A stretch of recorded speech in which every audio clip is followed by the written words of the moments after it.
So to make clear who's who, okay, that's Bill Burnett. Hello. And that is Dave Evans. And we are the founders of the Life Design Lab at the Stanford Design Program. So we teach designing your life to juniors and seniors. We teach designing your Stanford to freshmen and sophomores. We teach designing the professional to masters, PhDs, and postdocs. We teach everybody. And now we're teaching on the order of 20% of all the students at Stanford. We started a workshop program just this quarter that made somewhere between a 50 and 100% increase in our volume. We teach lots and lots of students who want to learn how to apply design thinking to their lives. Why do we do that? Why do we have to do that? Well, the students can tell you.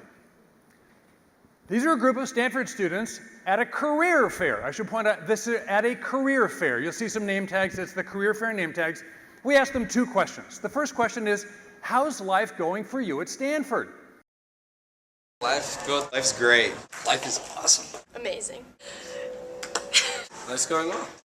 Great, Stanford works. Stanford's a really happy place. But wait, we're not done. What are you going to do after you graduate? Wait for it. Yeah, that'll be interesting. I was going to go to med school, but some grades changed that. I think I'm going to go to law school. I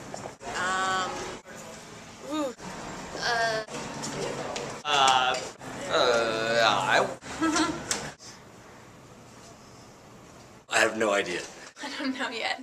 I have no idea what I'm going to do after college. Sometimes I guess I tell myself I don't really have to worry about it when I really probably should be. What is going on here? Bill, what's going on? Well, although Stanford is a very happy place, as you saw from some of the surveys, the students suffer from a whole bunch of what we call dysfunctional beliefs. We're going to out a few of those for you right now. Dysfunctional belief number 1, just find your passion and then you're done, right? Find your passion. How many people have a passion? Who's got a passion? Got a passion? The It rest of turns you out- are in trouble. Okay. Yeah, the research says about 20% of the people and everybody else, and certainly our Stanford students who are so amazing, have hundreds and hundreds of passions. It's not a thing you can organize your life around, typically. The other one is, so they go, they're hanging around the quad and somebody says, hey, what's your major? And then somebody says, well, symbolic systems with a minor in creative writing. And then what's the next thing someone says? What are you going to do with that? Now, this is also a dysfunctional belief because the world is not organized around the 66 majors that Stanford has. How many of you are doing anything that has anything to do with the major you had in college? Okay, and all the rest of you are doing something equally wonderful and fantastic. So these are 2 dysfunctional beliefs, and we kind of untie these. We get them comfortable with the fact that you don't have to have a passion, you just get started. Your major does not define your life. It just defines what you did here on campus. So your life is really not a problem to be solved. And we like in design to think about reframing problems. So what's the reframe to this problem, Dave? The reframe is, life is in fact a creative adventure to be engaged. It's not a problem to be solved. You can get it done, you can get it figured out, and once you've got it, you're good. That's a different kind of a problem, and that's why those bad dysfunctional beliefs get popular, because people are trying to find solutions to something which isn't a problem to be solved, it's an adventure to be engaged, which means you build your way forward, and that's why we design our lives, which is in fact our mission. So what does the D-Life Lab actually do? The D-Life Lab applies the innovation principles of design thinking to the wicked problem of designing your life at and after the university. And had we time, you could double click on all the colored words and get a big thick white paper. Now, what's important about this is it sounds serious, but it makes people go, what does that mean? I don't really understand what that is. So the simpler version is, we're the guys that teach those classes to help you figure out what you want to do when you grow up. And then everybody says after that, can I take the class? By the way, you all came. You are now trying to take the class. So there's 400, 500 people in here trying to take the class, and the reason is because what we're doing apparently is working, and it's working differently than those other bad ideas, and the secret sauce is design thinking. Now, design thinking is this thing we've been working on at Stanford for a long, long time. The D.school is about 10 years old, but the design program goes back to 1963. So what is this design thinking model all about? Well, there's lots of different kinds of thinking. I teach in the engineering school. I teach engineering sometimes. Engineering thinking, you have a problem, you get some data, you can solve the problem. How long is the bridge? How strong is the steel? I can calculate a solution. I can solve my way forward. For those of you who went to business school, you learned how to optimize decisions, right? It's not the same thing as engineering data, but you can get a figure of merit like net present value or return on investment. And you can make a good decision. You optimize your way forward. If you do research here at Stanford, you have a hypothesis, a data set, you do analysis, you analyze your way forward. But all of those things require tons and tons of data, and when you're talking about your life in the future, there is no data available. But designers solve those problems all the time. I was at Apple designing things, not the iPhone, but before anybody knew what an iPhone was, people just built a lot of stuff and tried a lot of things. So we think in the design thinking model, you build your way forward. We have sort of 5 mindsets. We're only going to talk about 2 today: reframing problems and a biased action. That's why you're going to do stuff. But designers think about the world from a point of view of curiosity.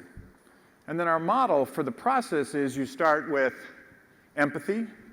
You go out and talk to people and try to understand the problem. Then you redefine the problem. You do lots and lots of brainstorming and other ideation. And you build and test until you've built your way to this new future with your solution in it, solving the problems that people have.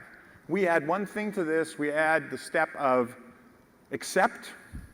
You got to decide to design your life. You can't solve a problem you're not willing to have. If you don't want to do it, you won't get anywhere. So it starts with just taking responsibility for putting yourself through this process, which the students do readily. They're excited to do it.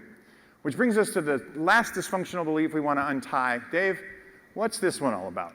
This is a bad one. Yeah, everybody has this one, and particularly people like us in this room. And it is, of course, your goal is to become the absolute best version of you, right? Are you well on the way to becoming your best self? Are you really doing the right thing, or are you settling? Are you settling? You know. So how many of you are worried about that? Are you fear of missing out the best possible thing? Did I really do everything I could possibly have done? Am I becoming my best self? One singular solution. Yeah, we think that's nuts. The reframe is, there are lots of great versions of you. There's way more than one person hiding inside of you. We regularly remind our students, who agree thoroughly, that there is much more aliveness in each one of you than one lifetime will permit you to render into the world as a lived experience. You're barely going to get part way done. So what do you mean the best? And they're different. You know, what's better, beer or ice cream? I will not choose. Somebody tried to put them together for me once. That was a bad idea. And it's never too late. It is never too late. The reframe is, you know, oh, I missed it. No, you didn't. Tomorrow's another day. So let the odyssey continue. We call the capstone exercise in our class the odyssey plan. And the odyssey is the journey of life that you never finish. That's why people always say, can I take the class? So it's about time for us to do some design work. This is where it starts getting busy. You're going to do what we call odyssey planning. We're going to jump right into the ideation step and have some ideas about your future. But of course, we can't actually ideate your future. We can ideate your futures because, again, there's more than one of you in there, and we're going to restrict you to just thinking up 3 versions of yourself. Each of you is going to come up with three variations of 5 years from now. We're going to tell you exactly how that's going to work. So you're going to, on a single piece of paper, in just a few moments, you're going to come up with 3 5-year plans. Here's how they look. Trust me, it's going to work. So you're going to see 3 forms that look like this on a single piece of paper. Leave them in the envelope for now. You don't need them yet. You got the timelines on top. That you're going to draw some, and by the way, we'll show you exactly what one looks like. Bill's going to walk through actually doing one so you can see how this works. You got timelines for both professional and personal goals. You've got a nifty Hemingway-inspired 3 to 6 word title. And you've got the dashboard, which you do last. The dashboard is how you feel about it. The resources dial, you draw the little dial in. Do you have the resources it would take to execute this plan? Do you like this plan? Do you think this plan is really cool? Are you confident you could actually do it? And are you coherent in it? This one's a little tricky. In other words, does this plan look like the authentic you? Is this really your story? Is this consistent with your values and your sense of personal identity and personality in the world? Is it you? So that's the dashboard that kind of tells you how this plan feels. Now, Bill's going to walk us through doing one of these. Yeah, we had a client, we'll call her Roberta. She was a successful tech executive, and she was thinking, okay, it's sort of maybe an encore career. I want to do something with kids. I want to do STEM education, middle school kids. And she had 3 plans to do this. I'll walk you through this first one. She was thinking, okay, well, I could get a 501(c) going. That makes sense. And then probably I'd hire some staff, raise some money. I'd build my STEM curriculum. I'd start deploying it in schools. Assuming it was successful, I'd take it to a number of different cities. I'd start scaling it up. And then, at some point I'd have measured impact and I could take this, across the nation. So that was her sort of professional line. But then she was also thinking, I've heard when you're entrepreneuring or starting, nonprofits like this, it's really hard. So I don't want to forget the family. Family's important to me. And I have a mom and dad that need care, so we're going to have to figure that out. There's a whole family line here, a care family. I want to make sure we put them in a good place and we're all together, and I got to get the family tree figured out because we've never done that, and I got to do that before mom and dad die. And then she was thinking, well, geez, if I'm going to do that, I better go back to school because there's some stuff I don't know. I'm going to get an MA, and all of this was under her plan that she titled, Using What I Know from My High-Tech Career, Helping Kids.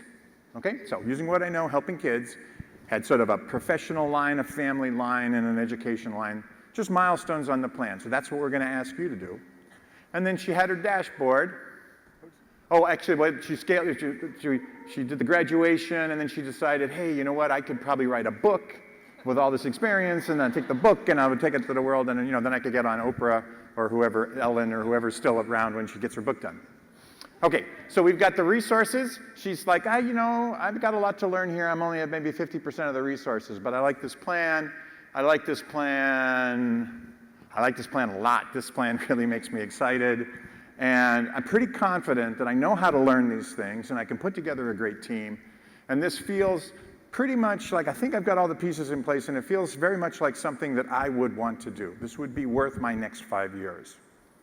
Okay, so you see how she's almost a stream of consciousness working through the milestones, 4 or 5 things on the timeline for a bucket list and a professional list, whatever you think is next for you.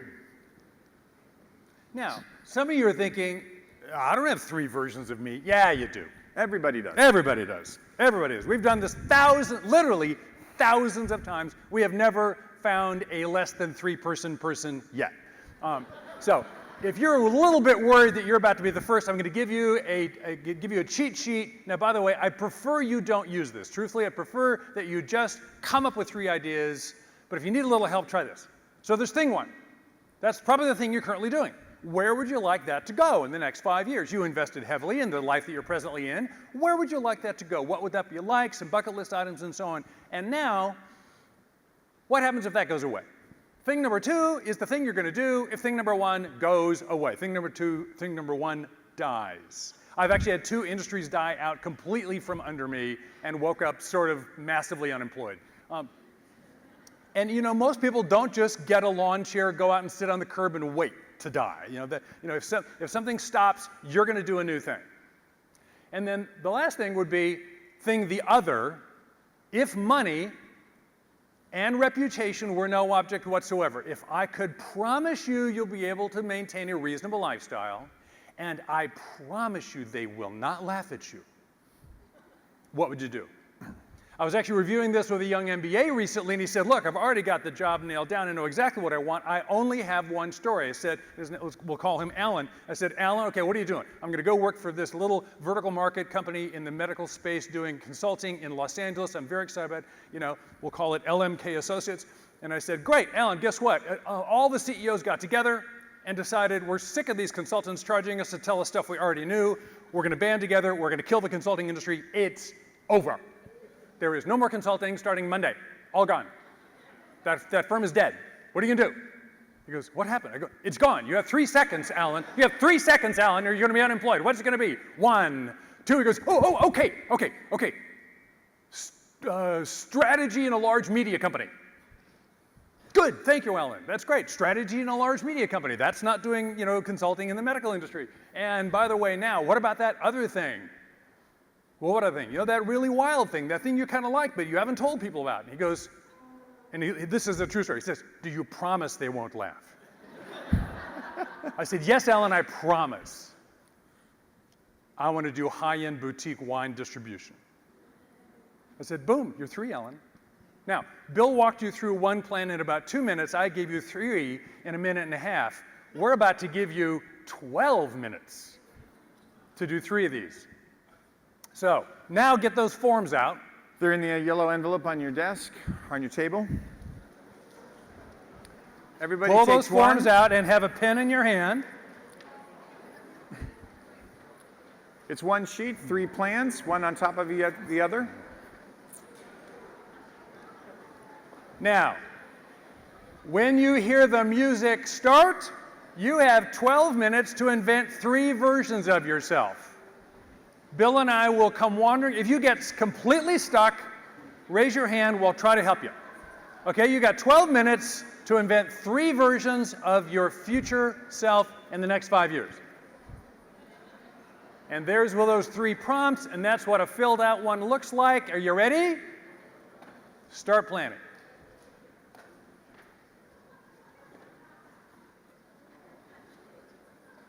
Okay.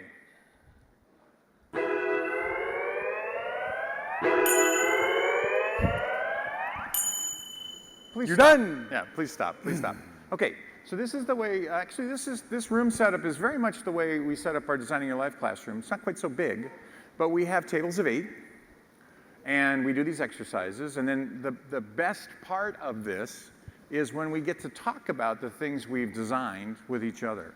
We hear over and over and over again the students say, we don't have any place to have this conversation. You guys have created this amazing experience for us to have a conversation about something we really care about, our lives. So we want to put you into that conversation right now. So we're going to ask you to pair up. Just pair up with the person sitting next to you. If you have an odd number, turn around and find someone to pair up with behind you. Instructions first, and then we'll pair you up. Yeah, we'll pair you up. And about I'm going to give you some time. Half the time you're going to present your Odyssey plans, and half the time you're going to respond. You're going to be a responder, right, to your partner's plans.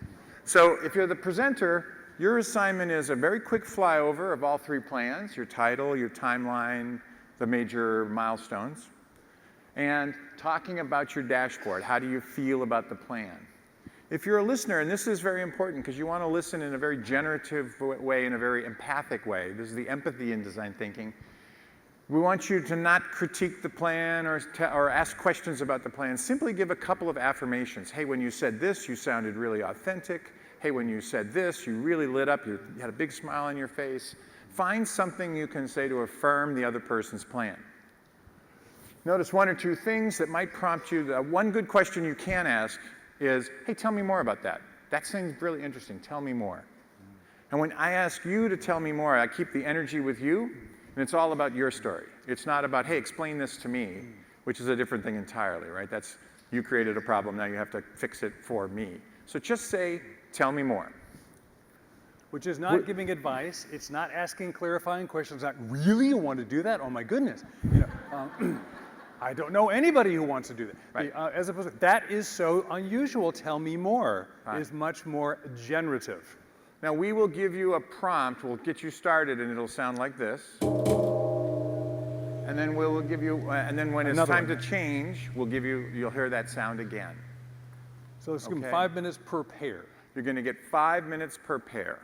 That's about 2 minutes, 2.5 minutes to go over your plans, presenter, and then 2.5, 3 minutes for that dialogue around affirmations and tell me more, okay? So it's a quick flyover, a little dialogue, and then you'll hear that sound again, and you switch roles. So now's the time to pair up. Everybody find someone you can share ideas Yeah. with. Threesomes are too big and solos don't work. So if you are without a pair, raise your hand, we will get you somebody. Okay, here we go. There you go. You don't have to be at the same table. You don't have to know each other. You only have to have gone to the same college. There's 2 right there. Everybody got a buddy. Okay. All right. If you don't have a buddy, raise your hand. We'll get you somebody. Ready to start them? You just, okay. And, okay, go ahead. All right. Oh, we have somebody down here that does not have a partner. We're looking for one more I got a person. solo here. Anybody else without a partner? I got one person. Right there. Come on up. Come on up. Come on up. All the way up. Come on up. He's in the back. See him in the red shirt. He's coming your way. Right there. Go. Come on. All right. You probably already started. Why don't you begin? Go forward. Person number one, you have begun. Your 5 minutes has started. Go.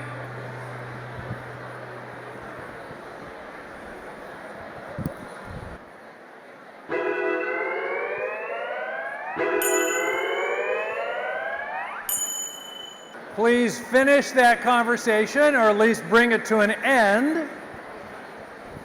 Kindly say thank you to one another for listening so graciously to me.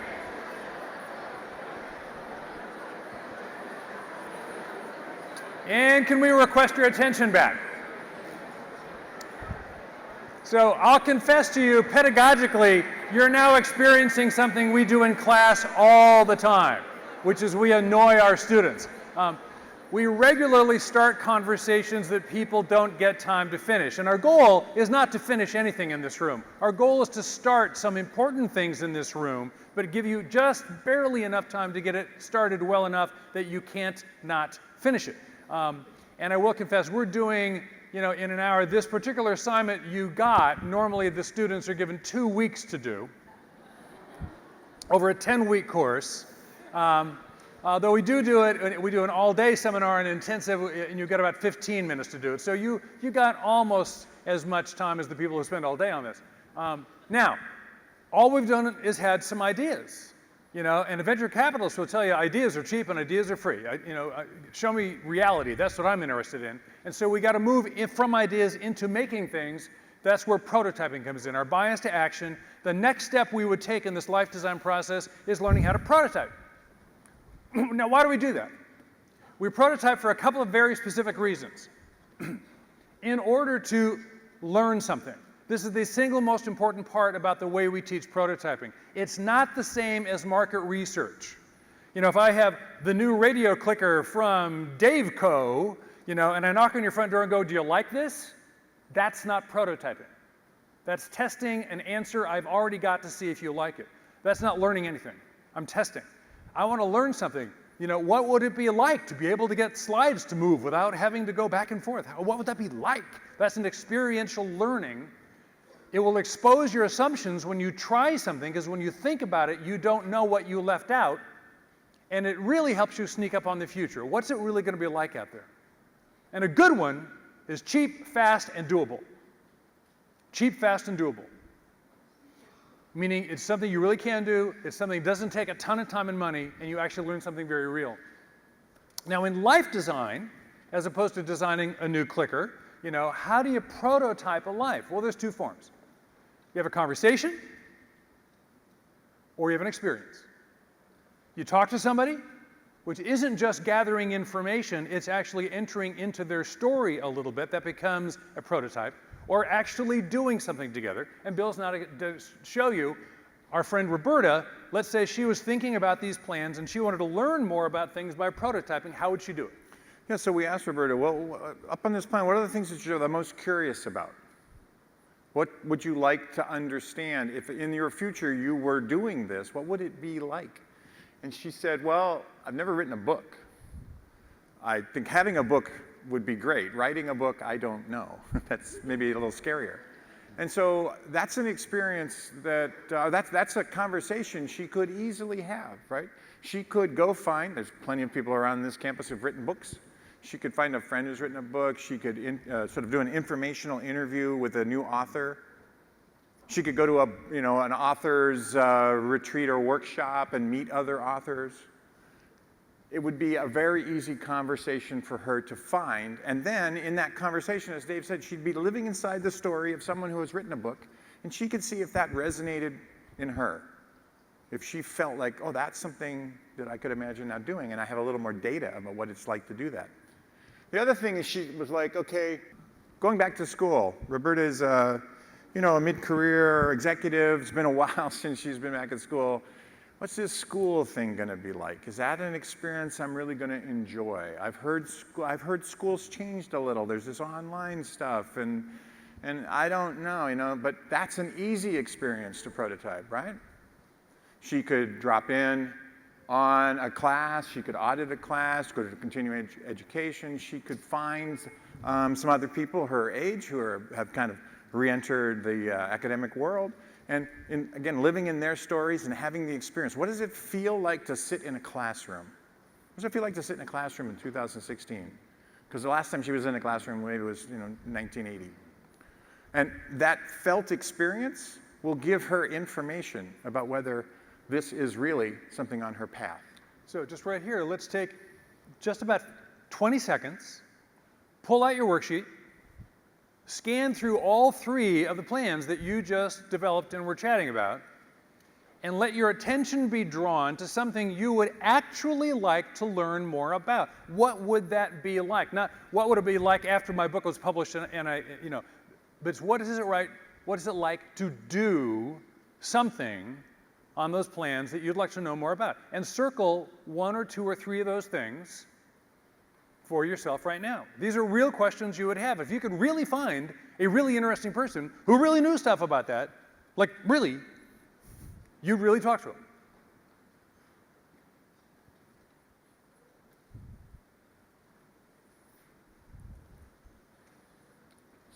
Networking?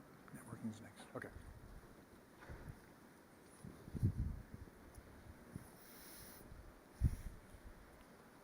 Shouldn't be too hard. Your attention's go. This is letting your curiosity work for you. That would be interesting.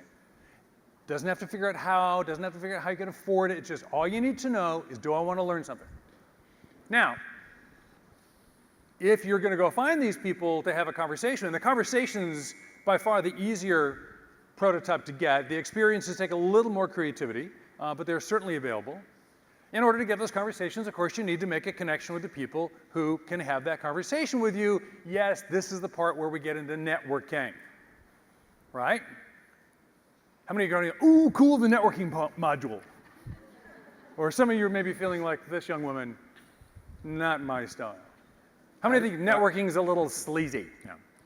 Our students do not like. Yeah, I mean, I actually presented this to a group of salespeople at Google, and they thought it was sleazy. I mean, everybody thinks networking is sleazy. I didn't know there was such a thing. But here's the problem. It's time for another reframe. It's a misperception. It's just asking directions. You don't know your way around publishing. Bill and I have just finished writing a book, and I am actually currently on assignment in New York, and I'm meeting with our publisher, and we've shipped lots of products, we don't know a darn thing about publishing. It's amazing how much we don't know about publishing. And you got to find your way around. How many of you have either asked for or been given directions ever on this campus? Right, okay. Anybody here ever give any directions to anybody ever? All right, you got used, How many of you, when the person you gave directions to and they just leave, got a bottle of wine and a Christmas card, anybody get anything for this? No. What is wrong with you people? What's wrong with you people is you're human beings. We actually like helping each other. You're not confronting people. You're not annoying them. You're not wasting their time. They spent a long time learning how to be a publisher. They spent a long time learning what it meant to commercialize nanotechnology or actually do that yoga pose that you can only see in the pictures and are convinced was airbrushed, but no, she can do it. And they'd be perfectly happy to talk with you. Stanford Connects is the perfect place for you to find these conversations. So don't miss the opportunity to book a prototype conversation on that topic you just circled before you leave campus today. If we had the time, I will recommend something. We don't have time to do this exercise. We would actually have what we call a schmoozapalooza and have a networking party in this room right now and have all of you take 3x5 cards and write down what it is you want to learn more about and run around getting contacts from people who can help you. And every time we've done that, everybody wins and everybody gets a contact. If you actually do this today and you have some of these interesting conversations, somebody's life in this room will change permanently. It happens every time. But wait, there's more. Well, not really, because it's a mini workshop and we're out of time. Sorry, I just lied. Okay, Bill. There's about 20 modules in the class. We've walked you through 2 of them, the prototyping and the Odyssey plans. But we do have a website, designingeuro.life. There's a bunch of more exercises up there. We're going to be putting lots and lots and lots of stuff up there, everything that we know about this. We're going to just sort of give it away on the website. So if you want to go there and find out some more. I finally convinced this guy that we should write a book, and we did, and it comes out in September. We're really excited. So it's called Designing Your Life. Thank you. How to Build a Well-Lived, Joyful Life from Knopf. We were kind of dragged into it. I mean, the number one question we get is, can I take the class? And right behind it is, do you have a book? And for 9 years, we've been telling thousands of people, no, you can't take the class, and no, we don't have a book. But finally, we have, yes, you can buy the book. You can do that? Yeah. And let's see, we've got one more thing. Yeah, look. Design is an inherently optimistic worldview. No one designs something to make it worse. We always design things to make them better. You can do this. We have literally worked with thousands of students and now hundreds of mid-career people. They sit, just wherever you're starting from is perfect. You don't need a passion. You don't need all that stuff. You just need action. And you just need a framework to do it. We know you guys can do this stuff. We'll be around afterwards to chat with you. And but you were just in pairs, right? Yeah. How many of you, the person you found yourself talking to was interesting? Look at that. Look at that. You can do this. Totally do this. We'll stick around if you got questions and explain the stuff we didn't make very good explanations to. Thanks for your time. Enjoy your reception.